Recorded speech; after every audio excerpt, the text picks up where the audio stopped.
साथियों,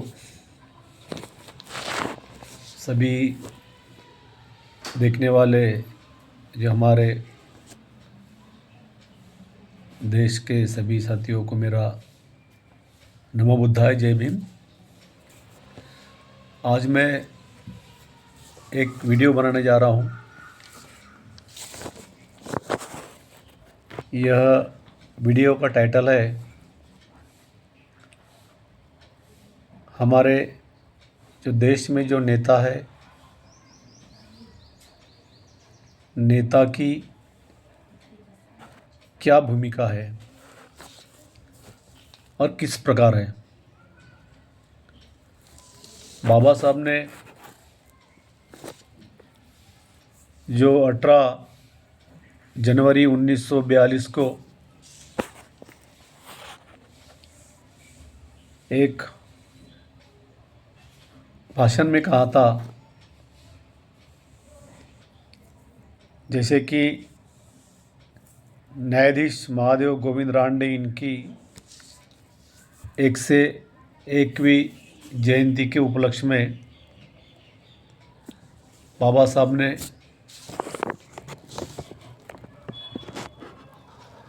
एक स्पीच दिया था और एक रानडे गांधी और जीना यह बुक भी लिखा है। वो बुक्स के लेखक भी डॉक्टर बाबा साहब अम्बेडकर है। डॉक्टर बाबा साहब अम्बेडकर ने कई सारे मुद्दे वहाँ पर दिए हैं, लेकिन मैं कुछ अंश में यहाँ पॉलिटिकल नेता के बारे में बताने जा रहा हूँ जो बाबा साहब ने कहा था। बाबा साहब कहते हैं, भारत से नेता की पूजा गई नहीं है। धर्म में मूर्ति की पूजा होती है, वैसे ही राजकारण में, पॉलिटिक्स में नेता की पूजा भारी मात्रा में हो रही है। इसलिए हमें सावधान होना होगा। बाबा साहब ने नेता के बारे में कुछ उदाहरण देकर समाज को जागरूक किया है। 1942 की बात है ये। बाबा साहब का दृष्टिकोण कितना दूर होगा, यह आप इस उदाहरण से देख सकते हैं। वो उदाहरण आज 2026 में भी लगता है। बाबा साहब उस समय कहते हैं, लोगों को नेता के बारे में जगाते हैं, भाइयों, जो बस स्टैंड में जो फलक लगे रहते हैं, जेब काटने वाले से सावधान रहिए। ऐसे ही आज नौबत आई है, हमें भी नेता का फलक लगाना चाहिए। भाई, इस नेता से हमें सावधान रहना चाहिए। यह जो नेता है, समाज को गुमराह करके बिकने वाला है। दूसरा उदाहरण देते हैं,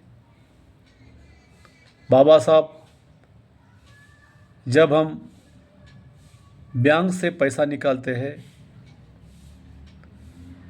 तब हम देखते हैं ये नोट असली है या नकली है। तीसरा उदाहरण देते हैं, जब हम सोना के दुकान में जाकर जब सोना खरीदते हैं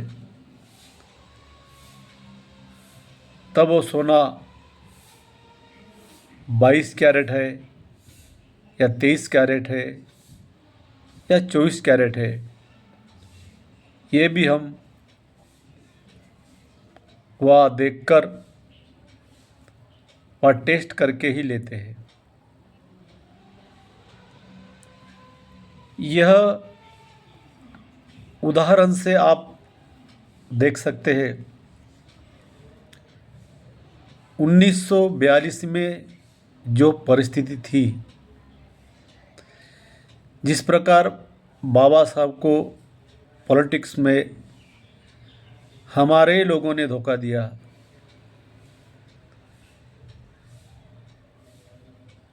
और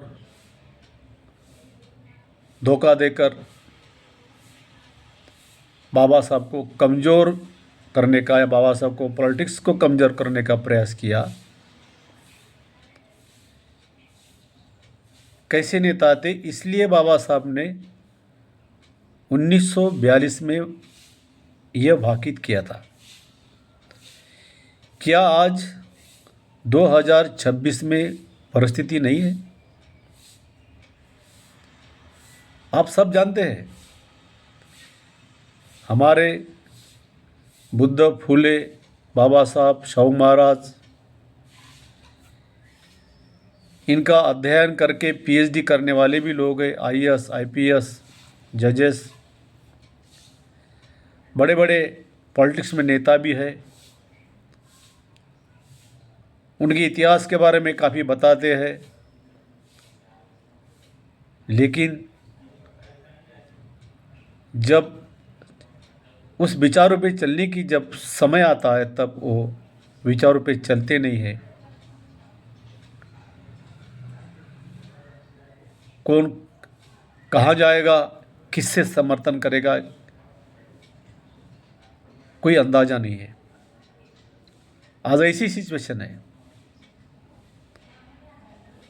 बात तो बाबा साहब फुले की करेंगे, पॉलिटिक्स में बड़ी बड़ी स्पीच भी करेंगे स्टेज के ऊपर। चुन के आने के बाद उनका कोई भरोसा नहीं कि वो किससे मिले। तो इससे सर्वसामान्य जो आदमी है, उनके नज़र में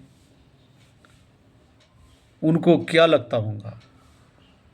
हमने तो ईमानदार समझकर बाबा साहब का सच्चा सिपाही समझकर हमने तो उनको समर्थन किया, वोट किया।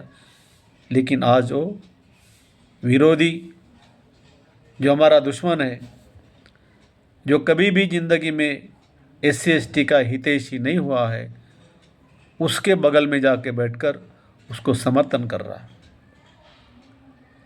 इससे क्या सीख लेंगे? सर्वसामान्य जनता तो भूली रहती है, वो क्या सोचेगा? इसलिए सबसे बड़ी जिम्मेवारी है, बाबा साहब ने कहा था, रांडे गांधी जी ने उस किताब में दिया भी है। वो कहते हैं कि हमारे जो IAS, IPS रिटायर्ड जजेस, उन्होंने समाज को सलाह देना चाहिए, समाज को सही दिशा देनी चाहिए, लेकिन ऐसा नज़र में नहीं आ रहा। ये पॉलिटिकल नेता तो करेंगे ही, अभी उसको सबक कौन सिखाएगा? उसके लिए वो हमें नहीं चाहिए, तो दूसरा नया जो हमारा पॉलिटिक्स नेता कैसे निर्माण होगा? ये जिम्मेवारी तो पढ़े लिखे जो हमारे IAS, IPS अधिकारी है, उनकी जिम्मेवारी है। उन लोगों ने, जो लोग समाज से गद्दारी कर रहे, ऐसे लोगों को बायकॉट करना चाहिए और नया लीडरशिप समाज को प्रोवाइड करना चाहिए। यह सबसे बड़ी जिम्मेवारी हमारे पढ़े लिखे जो IAS, IPS जजेस, इन लोगों की है, जो रिटायर हुए घर में बैठे क्या कर रहे हैं रिटायरमेंट के बाद, और कहीं ना कहीं नौकरी भी ले रहे, नौकरी स्वीकार रहे। उनकी क्या ज़रूरत है नौकरी की? उन्होंने तो काफ़ी पैसा कमाया है, बड़े बड़े बंगले हैं, उनके बेटे भी बड़े बड़े अधिकारी पोस्ट पर हैं। अब उनकी क्या ज़रूरत है और फिर से नौकरी कहीं ज्वाइन करने का? उन्हें समाज के लिए तो ज्वाइन, समाज के लिए, हित के लिए काम करना चाहिए। हमें आज ऐसा ही नज़र आ रहा है। अगर ये लोग IAS IPS अगर जैसे लोग जो बुद्धिमान लोग हैं वो अगर एक जगह आकर कुछ ऐसी सोच बनाकर अगर समाज को सही दिशा देते तो ये आज जो पॉलिटिक्स में जो नंगा नाच चल रहा ये बंद हो सकता है। तो साथियों, मैं इस वीडियो के माध्यम से यही कहना चाहूँगा कि भाई ये समाज के हमारे जो बुद्धिजीवी वर्ग है रिटायर होने के बाद कई नौकरी न लेते हुए समाज के हित के लिए काम करें। यही आज के वीडियो से मैं अपेक्षा रखता हूँ। धन्यवाद। नमो बुद्धाय। जय भीम।